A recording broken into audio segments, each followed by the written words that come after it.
ভেন্ডি পছন্দ করো না, আজকের এই রেসিপিটা শুধুমাত্র তোমাদের জন্য। আঙুল চেটেপুটে খাবে। আমি ভেন্ডি খাই না।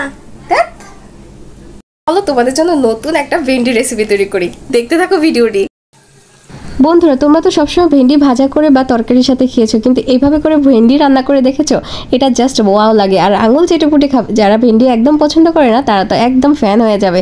তো দেখো ভিডিওটি কিভাবে তৈরি করছি। প্রথমে একটা বাটা মশলা তৈরি করে দিচ্ছি, সাদা জিরে, তারপরে আদা, আর হচ্ছে গিয়ে এখানে দিয়েছি হচ্ছে গিয়ে সাদা জিরে, ধনিয়া, তারপরে হয়েছে আদা আর কাঁচামরিচ আর সাদা, এখানে সর্ষে দিয়েছি, আর হচ্ছে গিয়ে বাদাম। এই সব কয়টা জিনিস খুব ভালো করে বেটে পেস্ট করে নেব।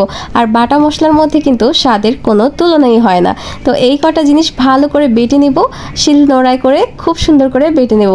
এবার দিয়ে দেবো হচ্ছে কি কড়াইতে সর্ষের তেল। সর্ষের তেল ছাড়া কিন্তু এই তরকারিটা একদমই স্বাদ হবে না। সর্ষের তেল মাস্ট বি দিবে।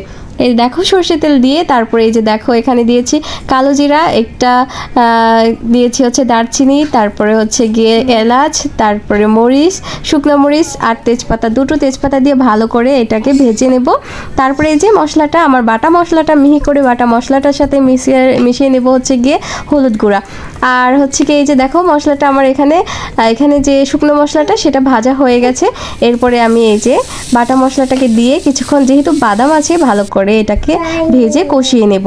কষানোর পরে একটু লাল মরিচ দিয়ে দেবো। তরকারিটা একটু কালার না আসলে কি হয় বলো? তরকারিটা হালকা একটু অবশ্যই কালার হতে হবে। এরপরে দিয়ে দেবো চিনি। চিনি না দিলে কিন্তু এই তরকারির স্বাদই হবে না, কারণ এই তরকারিটার স্বাদ বাড়ায় কিন্তু শুধুমাত্র চিনি। এরপর পরিমাণ মতো দিয়ে দেবো লবণ, দিয়ে ভালো করে অনেকক্ষণ ধরে কষিয়ে নেব। ভালো করে না কষালে কিন্তু একদমই বাদামের কাঁচা গন্ধ, মশলার কাঁচা গন্ধ থেকে যাবে, বুঝতে পেরেছো?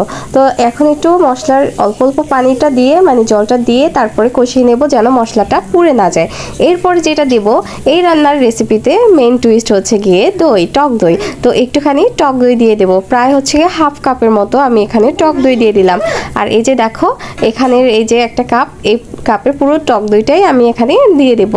দিয়ে একটু মানে বরফ আছে, বরফটা যতক্ষণ গলবে ততক্ষণ পর্যন্ত আমি ভালো করে এই মশলাটাকে কষিয়ে নেব।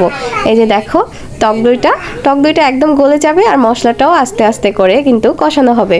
এটাও কিন্তু দারুণ একটা টেকনিক। বরফ করে রাখা মশলা কষাতে এটা এক দারুণ সুবিধা। কষানো হয়ে গেছে, এবার দিয়ে দেব আমার যে ধুয়ে রাখা ভেন্ডি। আর এখানে কয়েকটা হচ্ছে গিয়ে কুমড়ো দিয়ে দিয়েছি। মিষ্টি কুমড়ো দিলেও কিন্তু এই তরকারিটা জাস্ট দুর্দান্ত লাগে। তো আমাদের বাসায় একজন আছে যার জন্য আমি হচ্ছে গিয়ে কয়েক টুকরো মিষ্টি কুমড়ো দিয়ে দিয়েছি, সে খাবে, আর আমরা খাবো হচ্ছে গিয়ে ভেন্ডি দিয়ে। এই তরকারিটা রান্না করতে এত বেশি টেস্টি হয়, এত বেশি দারুণ লাগে, খুবই অসাধারণ লাগে। একবার জাস্ট রান্না করে দেখবে। এরপরে মশলার ধোয়া পানিটা আমি দিয়ে দিলাম বাটি থেকে। তারপরে দিয়ে দিব হচ্ছে গিয়ে একটু সামান্য পরিমাণে 1 কাপ পরিমাণে পানি দিয়ে দেবো। একদম মাখা মাখা করে রান্না করবো, যেহেতু একদম ঢেকে দেব। ভেন্ডি হতে কিন্তু বেশি একটা সময় লাগে না। এই যে দেখো মাখা মাখা করে একটু শুকিয়ে রান্না করে নিয়েছি। এটা দিয়ে গরম ভাত খেতে কিন্তু দুর্দান্ত লাগে। বাচ্চা বুড়ো সবাই আঙুল চেটেপুটে খাবে। একবার জাস্ট রান্না করে দেখো না। কি কেমন হলো? কি ফাটাফাটি। দেখলে তো বন্ধুরা, যারা কিনা ভেন্ডি একদম পছন্দ করে না তারাও কিন্তু ভেন্ডি পছন্দ করবে। জাস্ট এইভাবে রান্না করে দেখো। ভালো লাগলে ভিডিওটি কিন্তু লাইক, কমেন্ট, শেয়ার করে দিও। চ্যানেলটি সাবস্ক্রাইব করে দিও।